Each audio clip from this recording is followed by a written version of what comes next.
అందరికీ నమస్కారం. ఈ మధ్యన అంటే గత 2 రోజులుగా అంటే నిన్న మీటింగ్ అయిన తర్వాత ఈ మీడియాలో అంటే ఎస్పెషల్లీ సోషల్ మీడియాలో కొన్ని విషపు సర్క్యులేషన్స్ ప్రచారం అవుతున్నాయి. అది చెప్పడం కూడా నాకు ఇష్టం లేదు.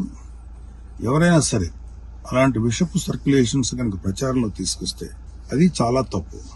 ఎందుకంటే అది జనసేన, బీజేపీ, టీడీపీ కూటమి యొక్క స్పిరిట్కి అది చాలా తప్పుడు సంకేతాలు ఇస్తుంది.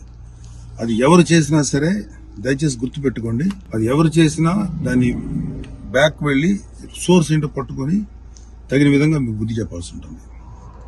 ఇది చాలా కష్టపడి పవన్ కళ్యాణ్ గారు, చంద్రబాబు నాయుడు గారు, అటు పక్కన మోడీ గారు, ఇటు పక్కన పురంధరేశ్వరి గారు బీజేపీ నుంచి కష్టపడి తయారు చేసిన ఒక అద్భుతమైనటువంటి కూటమి.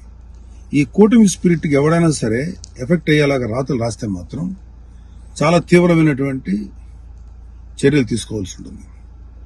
దయచేసి కూటమికి సంబంధించిన పార్టీలకు సంబంధించినటువంటి అందరి కార్యకర్తలకు రిక్వెస్ట్ ఏంటంటే ఇలాంటి విషపు రాతల్ని దయచేసి ఎవరు నమ్మకండి.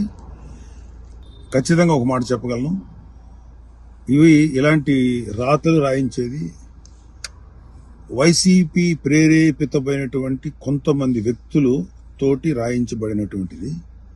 ఖచ్చితంగా ఈ సోర్స్ ఏంటో మేము కనుక్కోగలుగుతాం. ఎందుకంటే అప్పుడే దీని మీద ప్రోబ్ చేసి ఎవరు పట్టుకోవాల్సిన ఇంట్రెస్ట్ ప్రస్తుతానికి మాకు లేదు, ఎవరు పట్టించుకోం. కానీ ఇలాంటి రాతలు కనుక ఇలా కంటిన్యూ చేస్తే మాత్రం చాలా తీవ్రంగా ఎఫెక్ట్ ఇస్తాం. చాలా తీవ్రమైన చర్యలు తీసుకోబడతాయి. ఇప్పటికే సోషల్ మీడియాలో వాట్సాప్లో సర్క్యులేట్ అవుతుంది, నాకు కూడా వచ్చింది.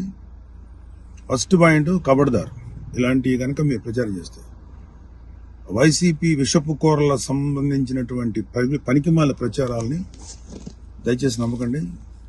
కూటమికి సంబంధించినటువంటి కార్యకర్తలు ఎవరు కూడా ఇలాంటి వాటిని ఎంకరేజ్ చేయకండి. ఇంకొకరికి పంపించేటువంటి సర్క్యులేషన్లో చేసేటువంటి పనులు చేయకండి. ఎక్కడో అక్కడ కట్ చేయండి దీన్ని. కూటమి స్పిరిట్కి దెబ్బ. ఎందుకంటే ఈ కూటమి 3 నాయకుల కష్టంతో చేసినటువంటి ఒక కూటమి ఇది. ఏ ఒక్కరి శ్రమ కూడా వృధా అయిపోయినా ఇది ఎవరైతే ఇట్లాంటి మాటలు ప్రచారం చేస్తారో వాళ్ళ మీద చాలా తీవ్రమైన చర్య తీసుకుంటాం. Be careful. జై జనసేన, జై తెలుగుదేశం, జై బీజేపీ, జై హింద్.